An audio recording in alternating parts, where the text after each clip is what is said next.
You're welcome, folks. Thanks for coming to our webinar. We're going to get started in a few minutes. We like to give a couple of minutes ahead of time for folks to trickle in, get settled. If you came here expecting a webinar on erosion in the Chehalis Basin, you are in the right place. We'll probably give it until about 6:03 and then really get started. Got a number of folks who are going to attend today. I think we had over 50 or so folks who had registered for this, so we'll give it some time for everyone to show up and jump in.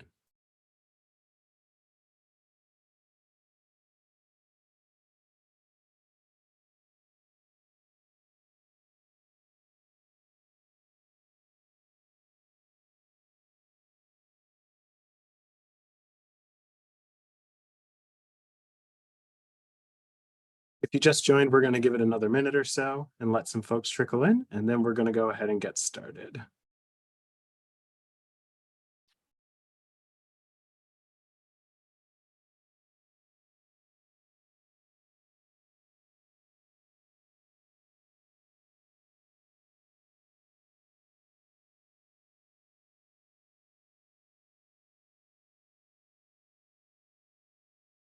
Looks like folks are starting to taper off on joining here, but we're still going to give it another minute, I think. And just in case there are a few more people who are waiting to jump in.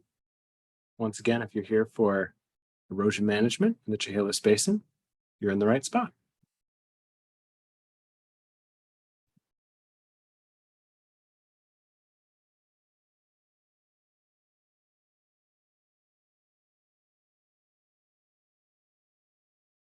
Just a few more seconds, I think, and then we'll go ahead and get started.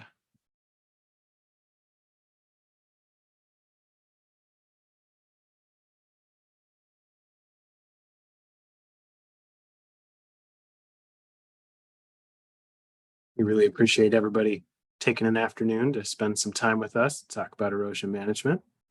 You know, it's a bright, sunny day out there. Lots of fun things you could be doing, so we really appreciate it.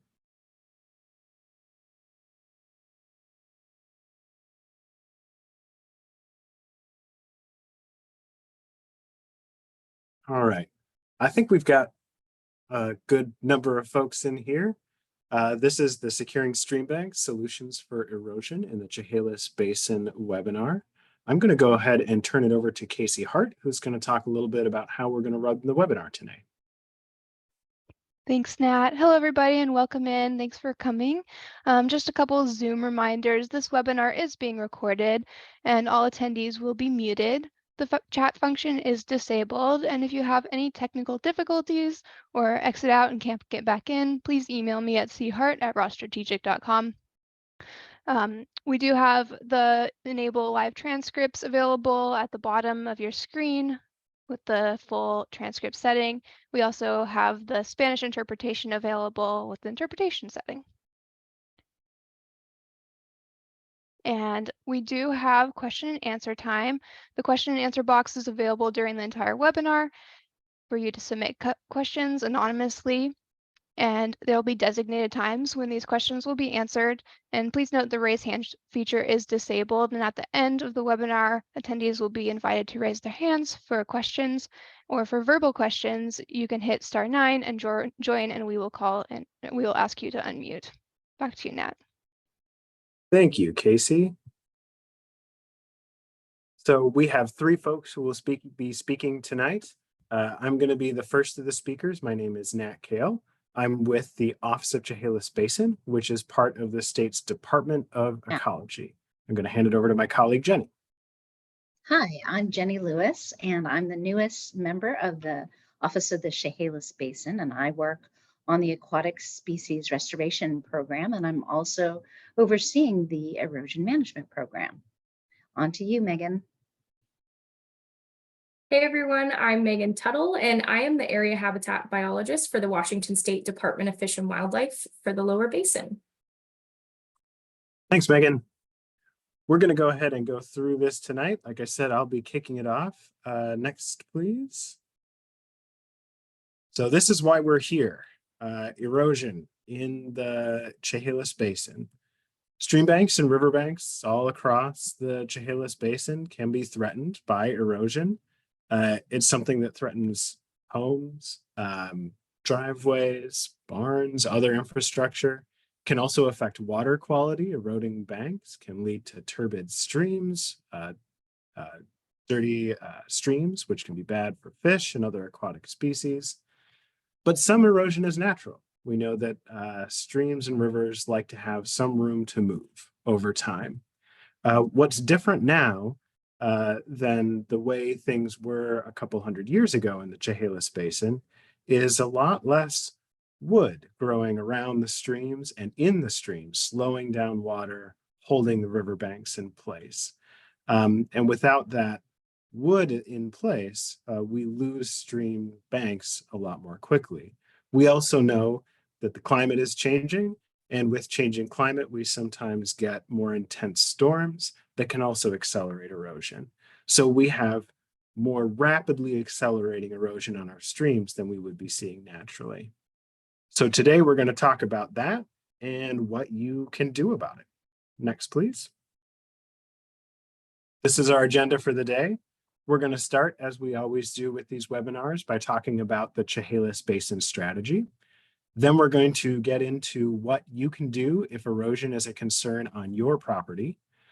We'll talk a little bit about the Office of Chehalis Basin's Erosion Management Program. And then we'll also give a few examples of on-the-ground work we've done or are doing with our partners to manage erosion across the basin. We're going to give you a few resources that you can use, and then we're going to wrap things up with a Q&A. Next, please. So let's jump right into it. What is the Chehalis Basin strategy?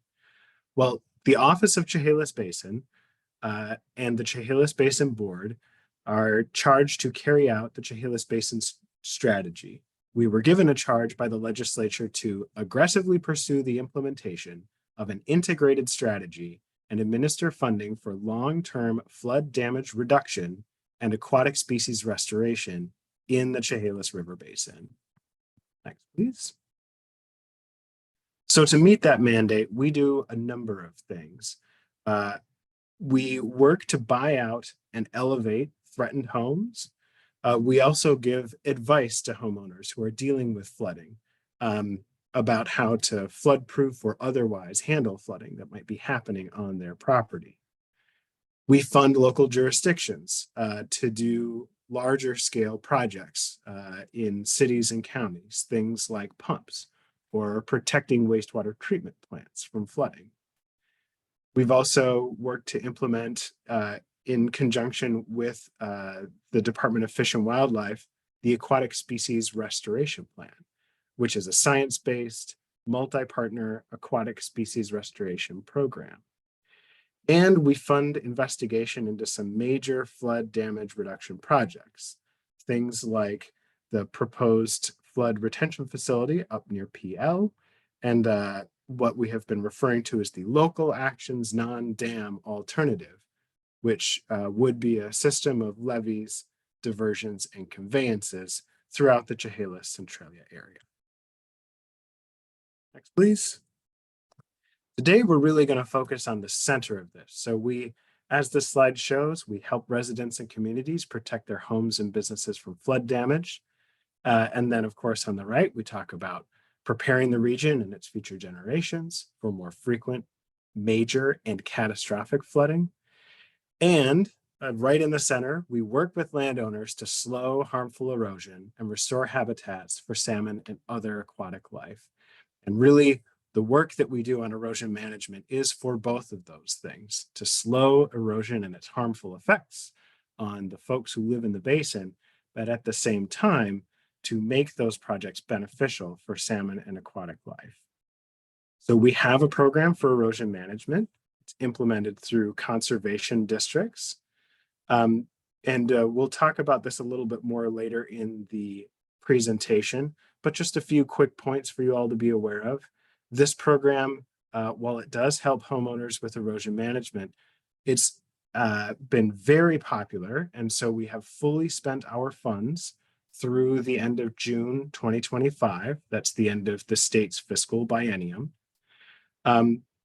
This program fits within what we consider our integrated approach. So this is where we bring together flood damage reduction and aquatic species goals. Every project in the erosion management program that we put in place reduces flood damage risk, like losing structures to water, and it also benefits aquatic species through bioengineering, which we'll talk about more a little bit later. Next slide, please. We also try to do immediate actions, balance taking immediate actions and planning for the long term. So we are simultaneously implementing projects and that provide benefits now, and we are planning for the future. Next slide, please. Since 2012, we have invested nearly $152 million in on-the-ground flood preparedness, flood damage reduction, and aquatic species restoration. We have completed over 140 projects. We have dozens more underway, and we are looking forward to working with our partners and our residents on projects for many years to come. Now, I'm going to go ahead and hand it back to Casey, who is going to kick off a poll for us. Great, thanks, Nat. Can launch that here.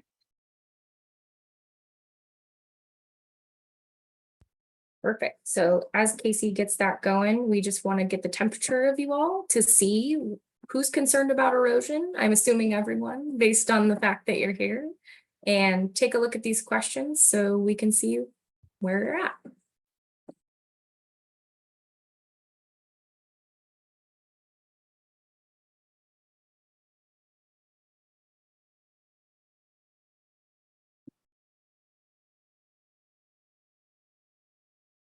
Okay. I think we can probably check that out. Ooh, yeah, look at that. Okay, so it's a good thing you're all here. So we're gonna go ahead and jump in here and talk about erosion in general and how we can help you out. Go ahead and go next slide, Casey. So what do you do if you're concerned about stream erosion on your property? Next slide.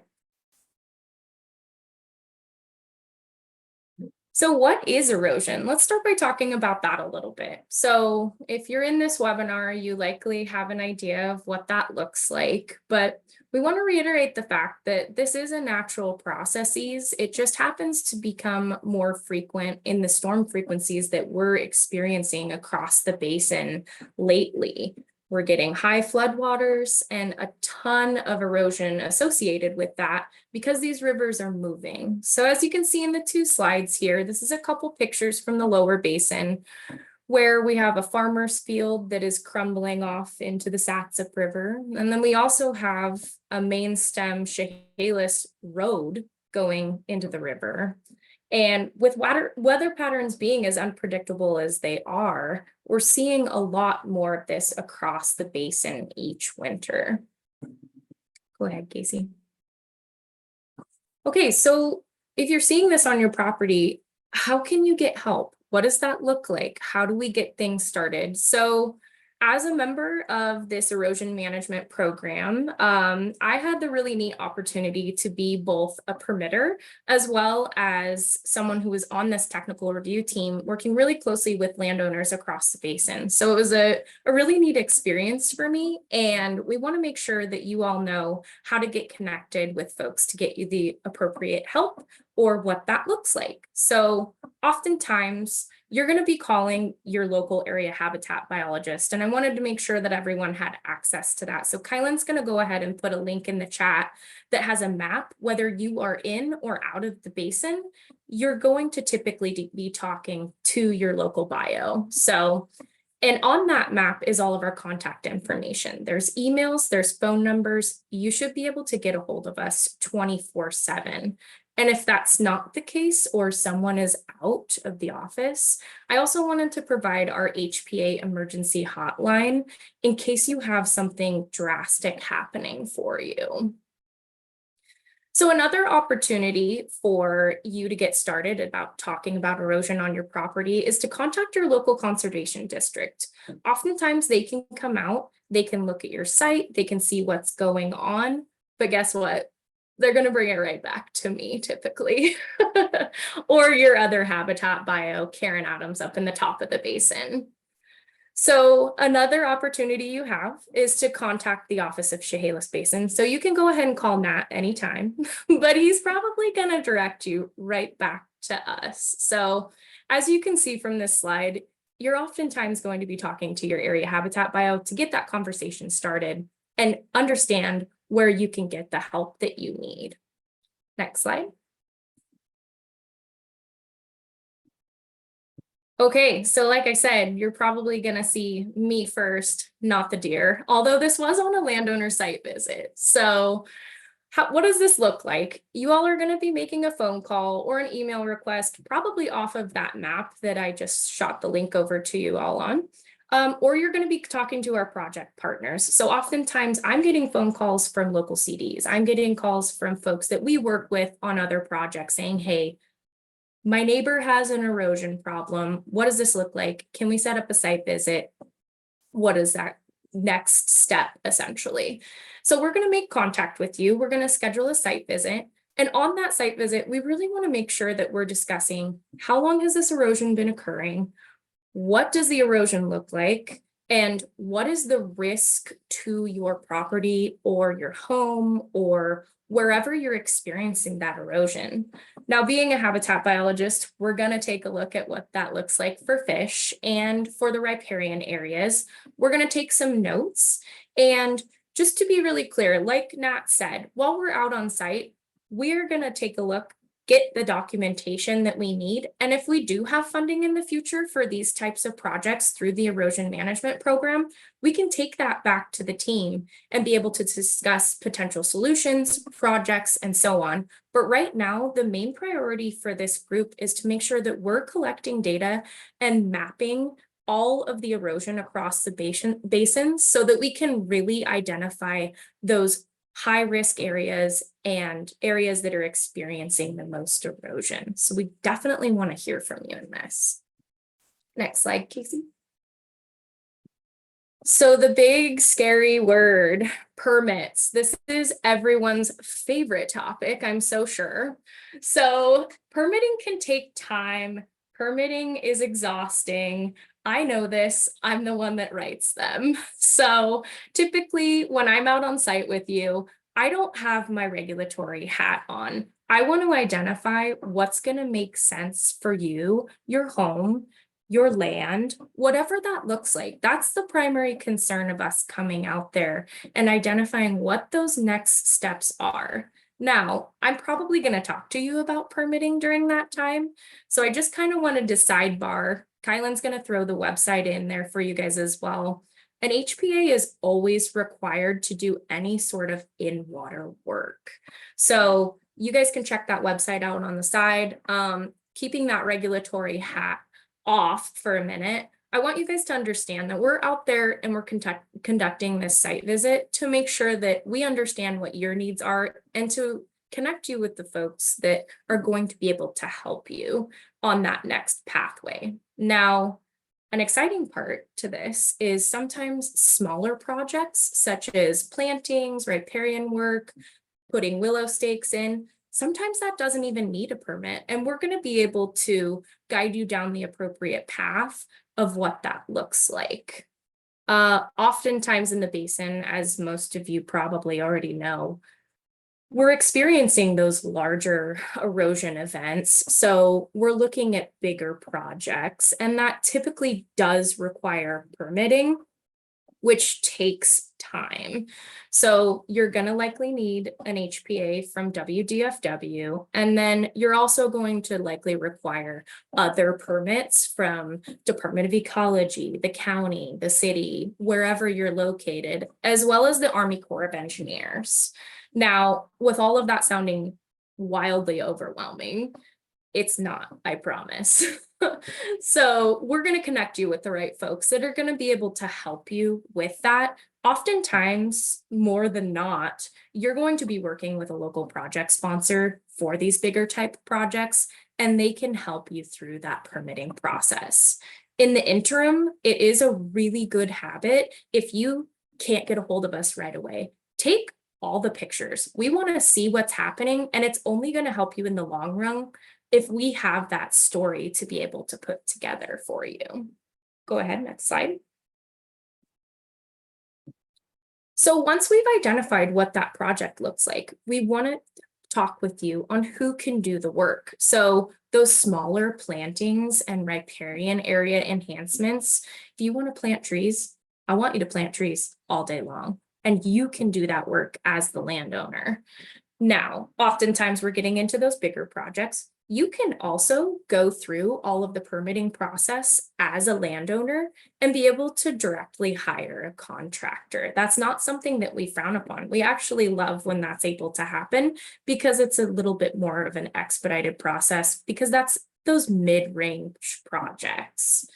And then we get to the bigger projects like we were talking about earlier. And again, I don't want this to be a scary thing, because typically you're going to be working with some of those restoration partners that we have as part of this group, who's going to be able to steward you through for project design, project funding, all the way through to this implementation and getting the structures actually out onto your bank, as you can see in this picture here, and being able to help you through that process, basically. So I'm going to kick it over to Jenny now, who's going to talk to you all a little bit more about that erosion management program and give you a better idea of what we were able to accomplish this year. Great. Thanks, Megan. Well, clearly we have erosion happening in this basin. And as such, we in the Office of the Chehalis Basin began in 2020 to start, we brought together stakeholders and tribes and partners like the conservation districts to design a program and a framework that focuses on solving erosion impacts and supporting habitat. Next slide, Casey. So we designed the erosion management program, and it's integrated, which means that it promotes supporting design work that uses natural materials for bank protection and to maintain our streamside and riparian habitats while simultaneously slowing down erosion in the Chehalis Basin. And as Nat indicated, these kinds of projects can improve the habitat for salmon and other aquatic species. We also wanted this program to promote bioengineering methods to stabilize the riverbanks. And I'm going to tell you a little bit more about that in a second. We also wanted to reduce hard armoring in the basin because it can cause additional problems. And then we really wanted to educate communities and local governments on these bioengineering methods that can be both habitat friendly and help with erosion. Next slide. So what does bioengineering mean? This great little diagram here gives you an idea of how we can secure a stream bank using natural materials such as live plants or those little braided willow fascines, or using natural stakes and cloth and other native materials that make the banks stick together, but also be able to accept and absorb sediment and woody materials to create better habitat. These have been proven to generate long, stabilized environments that can deal with erosion and help build a habitat that supports our aquatic life. Next slide.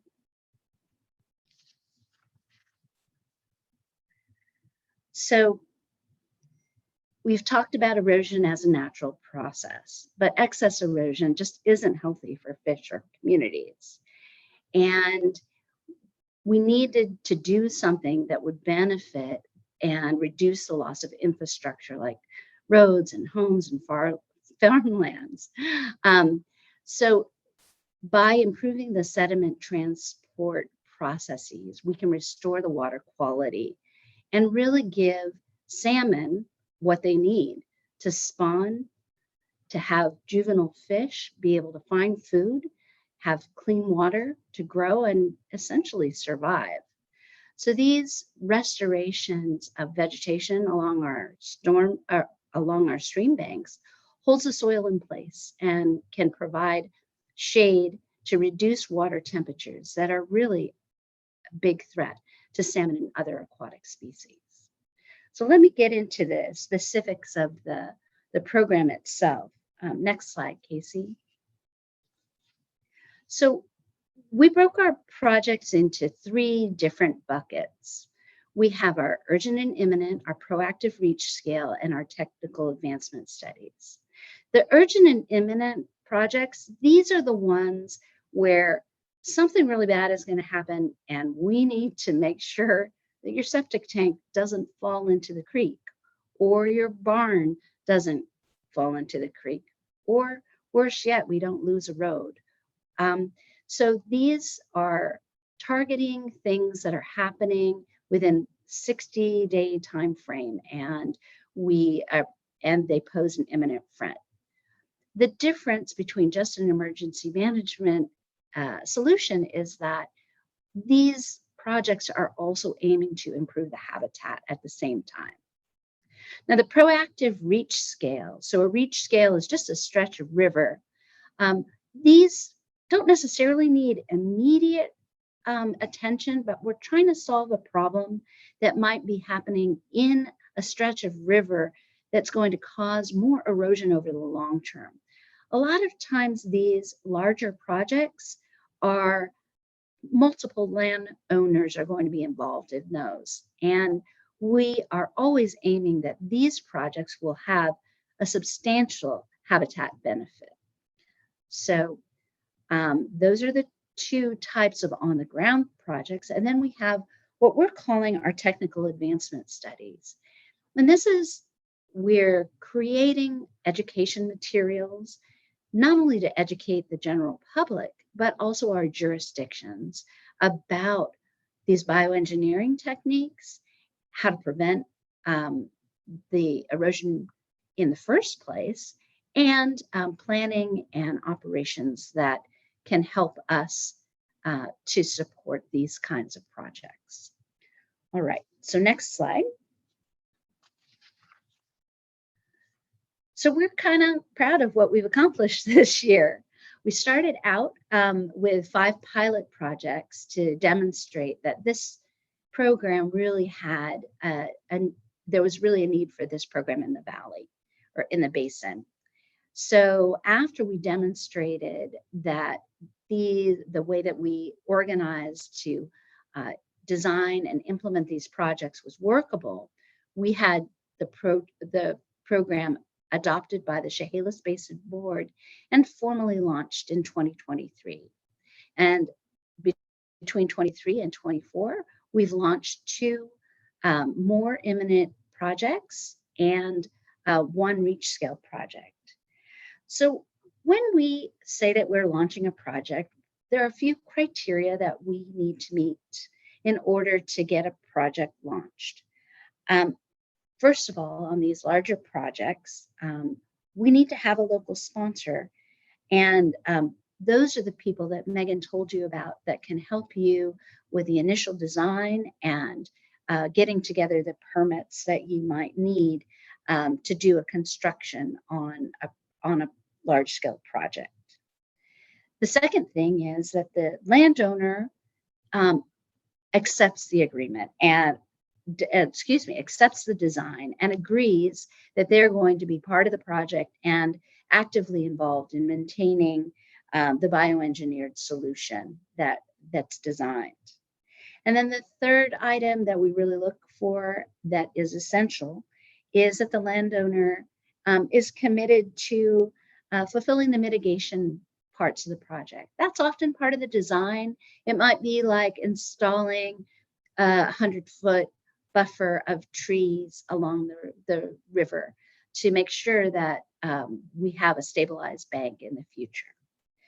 So as Nat said, this project has been immensely popular. We spent down all our money really early, actually by the end of 2023. And so we don't get money again until 2026. And until then, we really do want to understand what your issues are and what you're facing in the basin. So please follow some of the guidance that Megan's given you about documenting your erosion problems. And we're going to give you a few examples to talk about what kinds of things we've been doing. So Megan and Nat are going to tell you about some of the great projects that we've done. I guess I'm going to pass it to Megan now.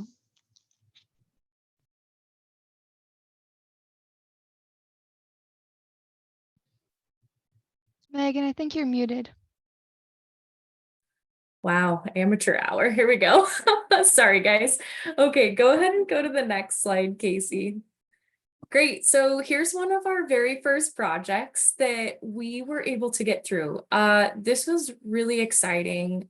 This landowner had contacted me right as things were really getting off the ground and running. So everything was new. Everything was really fast paced. And this was during the winter that we experienced 200-year flood flows back to back. So as you guys can see in this picture, that bank is only 23 feet from the landowner's house foundation. And it was only, by the end, we were getting really, really close to that septic tank, which was on the backside there, which was ending up being about 5 feet from the river's edge there. So we needed to move quickly. So this was exciting. The local conservation district stepped in and really helped this landowner with that permitting. We got everything through and we developed a plan that was both landowner friendly as well as fish friendly, which was really, really exciting to marry the two. Go ahead and go to the next slide, Casey. So not the clearest picture, but I really wanted you guys to get the idea of what we were able to put in here. So once we developed the plan, there was a large storm coming through that week, and the contractors were able to get this entire thing completed within 2 weeks.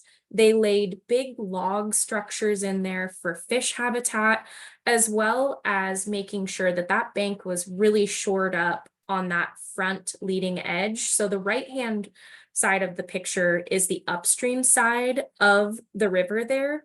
And then the flow is going down to the left. So you can really see the movement that was coming straight for their home. So not only was the landowner really, really excited to not lose their home into Coquitlam Creek, there was also a huge fish benefit with this project by installing that wood. And it was a really tight space, as you guys could see, but the wood is working beautifully. We've had spawners actually resting in those pools that the wood has created in that area right there. And then in addition, the landowner has also not only committed to the mitigation that was required for the project, they're actually also planting the entire rest of their property on the downstream end to enhance that potential habitat, as well as using some softer armoring like Jenny was talking about earlier, where there's not that high risk or need of protection. There's a little bit more of a buffer that we can play with on the downstream end of his property there. But it's really exciting to see the vegetation over the top of the bank is really establishing in there, and it's creating some really neat habitat. So this was kind of our little gold star in the first set of projects that worked really well for both landowners and fish. I think I'm gonna go ahead and kick it over to Nat for Wildcat Creek now. Yeah, thank you, Megan. I'm excited about this project too. The last one was very much sort of the gold star. This one had a few more challenges with it, but we were able to do some really neat things in a really short span of time. So Wildcat Creek is on the border between Mason and Grays Harbor counties. So we ended up having two conservation districts working with us on two different properties. And we're going to focus on one of those properties in Grays Harbor a little bit more. Much like the other, the story is usually the same. This creek was eroding. It was moving towards houses and septic systems. So we knew we had to get it stabilized both for those houses and to benefit the fish. This is a stream with active salmon spawning in it. So it's a really sensitive area for fish, for wildlife. And interestingly about this site, this bank is sort of a feeder bank. So the gravel that comes out of that bank is the right size for salmon to use to make their nests or their redds. So it's a really interesting dynamic there. Next slide, please. Now, originally, this project had a full-on plan that was created by the Department of Agriculture, the US Department of Agriculture. And the local conservation district had contacted them to get grant money to move forward with it. And we were going to match that funding. But what happened was that solution that the Department of Agriculture had pulled together, they couldn't get coordinated with all of the entities in time. I blame the federal government a little bit. They moved kind of slow, and we had a really fast moving problem here. So because of that, we ended up changing focus a little bit. And what we did was shift to a more temporary solution, but one that would buy the homeowners a lot of time to deal with the issue and come up with a more permanent solution. And next slide, please. The solution ended up being these. So these are these very large sacks, and the scale's a little bit hard to tell here, but I think these are about 4 feet tall, somewhere around there. Megan's nodding, so I got that right. They're about 4-foot tall sacks. And it was a very simple solution. What was done is we filled them with gravel that matched that gravel that had been coming off this stream bank and that salmon use for their redds. So they're filled with that material, but because they're sacks, they're wrapped in fabric, they don't erode in the same way. And they were able to fill those and place them very, very quickly. Put them right down at what we call the toe of the slope. That's the bottom of the slope there. And that helped stabilize really quickly. And what that did was we were able to do it really quickly. It was a very lightweight, relatively cheap solution. And because we were using gravel that matches what's naturally in the stream there, we weren't worried too much about the bags tipping over or ripping or spilling, because the material that came out of them was material that you would expect to see in the site anyway. So this is a really exciting project for me. It's something that we're looking at potentially building up as something that we can do as sort of a quick response solution in the future in other places. And it was a really effective way and cost-effective way to get a solution for the landowner on the ground. So very excited about that one. Next slide, please. And then the last piece we're going to talk about here is Jenny already mentioned to you, we have those 3 sort of buckets of funding that we do for this program, one of which is technical studies. And for this year, what we're doing for a technical study is a guidebook. What we're doing is developing an erosion management guidebook for landowners. And the guidebook is going to provide information about erosion processes. It will talk about how to assess erosion concerns at a site, potential bioengineering techniques, and planning and permitting a project. So it's going to be something you or a contractor can use as reference when you know you've got an erosion issue and you know you've got to deal with it.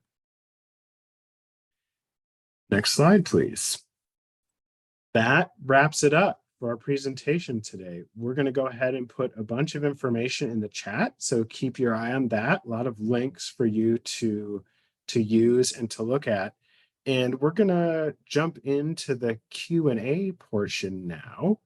And I see we've already gotten a few questions. So I'm gonna go ahead and read some of these off, and I may refer some of them to my co-presenters, Jennifer and Megan.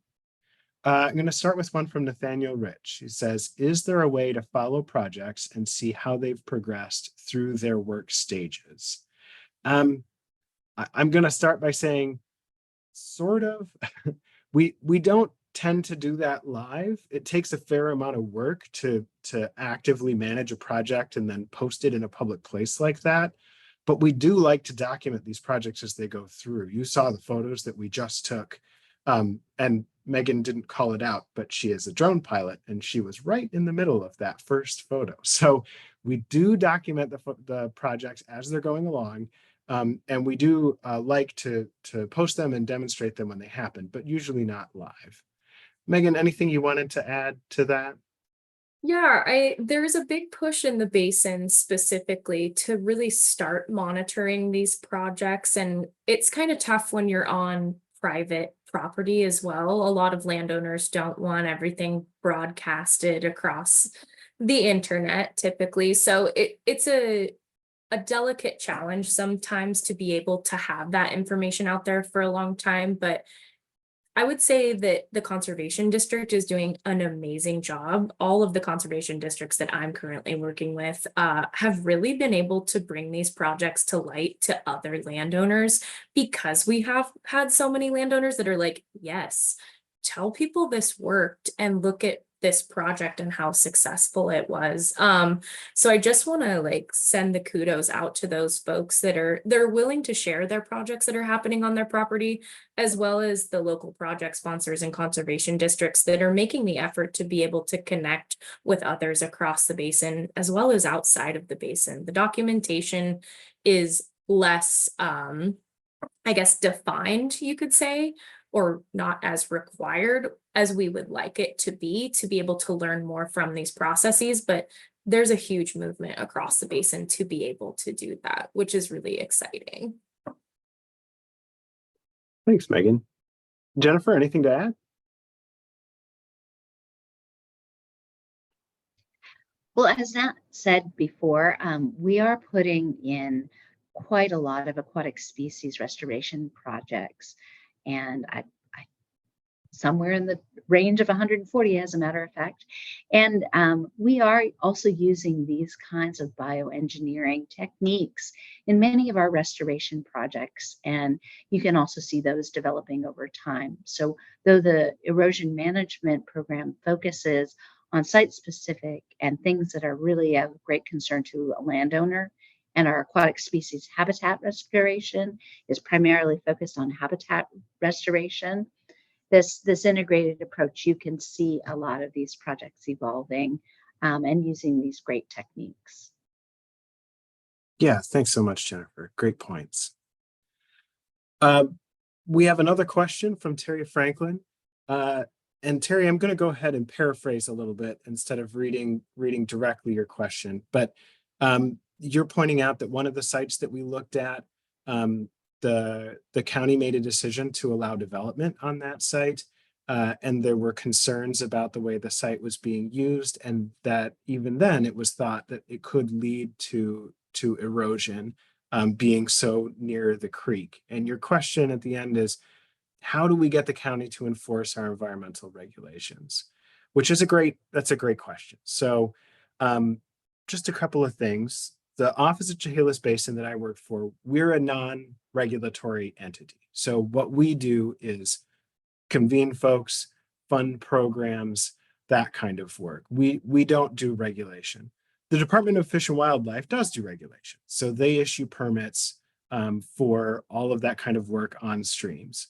But I think what you're getting at is more that question of zoning controls, right? And how is the land controlled so that people aren't building in harm's way, which is not something that DFW regulates. That is a local zoning regulation, as you say. And I'm afraid I'm going to have to give you somewhat generic advice, which is it's the same as any environmental regulations. If this is something that you really care about and you want to make sure that your jurisdiction is doing a good job, the only way is to go to council meetings, talk to your elected officials, pay attention to what they're doing, and make your voice heard. That's really the way to make a change. We are always working at the Office of Chehalis Basin to try and work with our local jurisdictions to adopt more protective environmental standards at the same time that they're also working to reduce erosion damage, work to reduce flood damage, and mix that with all of their goals about economic development. So it's always a challenge with local jurisdictions to balance these different things. But that would be my advice there. You know, get involved with your local organization. Megan or Jennifer, anything you want to add to that? And I think you put that really well. And I would just like to say that there's been a lot of updates to those zoning requirements as well. And the biggest push is going to be education and outreach for new landowners to the basin. We've seen a lot of folks moving to the basin more recently, and they truly just don't know about the flooding and the erosion that we experience in this area. And that is this group's other big push, is to get this information out there. And I just want to echo what Nat said 100 times over. Please be a voice and tell these jurisdictions that you want to see this regulated more frequently. But I do have to say that there have been quite a few updates because of the work being done in the basin and the counties and the cities seeing this type of flooding and erosion to make those changes, and we're seeing them across the board. So yeah, thanks for that point, Megan. Our jurisdictions do take this seriously. They don't, you know, sometimes these things do happen, but they are pretty serious about it. So thank you for that question. The next question I see, it looks like Kylan is about to answer that one about whether this is recorded. And so you can see the answer to that in the Q&A. And I do see a couple more questions from Terry, but I have to admit, I don't fully understand what you're asking. So you could maybe restate it and we could try to answer that. In the meantime, I don't think there are any other questions that we have to be answered. So maybe I'll put it to my two co-presenters. Any last words of wisdom or thoughts that you want to convey to folks out there about erosion? no, I'm just really excited to see the attendance and really excited for the opportunity. And just really want to reiterate the fact that we want to hear from you all across the basin, and we want to know what's going on, because we want to be able to create those maps to understand the high risk areas and where the erosion is occurring. And there's a lot of opportunity in the basin because of the type of erosion that we're experiencing to really take an in-depth look at that. And I really appreciate everyone coming in on a beautiful sunny day to sit in an office and be part of this webinar. So Thank you very much, everybody. I'll echo everything that Megan and Nat have said. And, you know, it's a really different and new approach to use this engineering that is trying to be and work in harmony with the river and the environment so that we can solve some of these problems and not create more problems down the way by dumping rocks in and redirecting the river onto somebody else's property. So I think, you know, the more that we understand how erosion is happening throughout the basin, with your recorded experience and additions and requests for assistance, the more that we can understand our basin as a whole. And the more that we understand our basin as a whole, the more that we can restore not only the native habitats, but also our economic well-being in this area. So thanks everybody for attending tonight. Yeah, thank you, Jennifer and Megan. I want to once again direct everybody's attention to the chat. There are a bunch of links there with information that you can find. The Office of Chehalis Basin has many programs apart from just the erosion management program. If you want to learn more about the work we can do go ahead and find the links in the chat or go to chehalisbasinstrategy.com and get more information there. Once again, thank you so much for coming and have a wonderful night, everyone.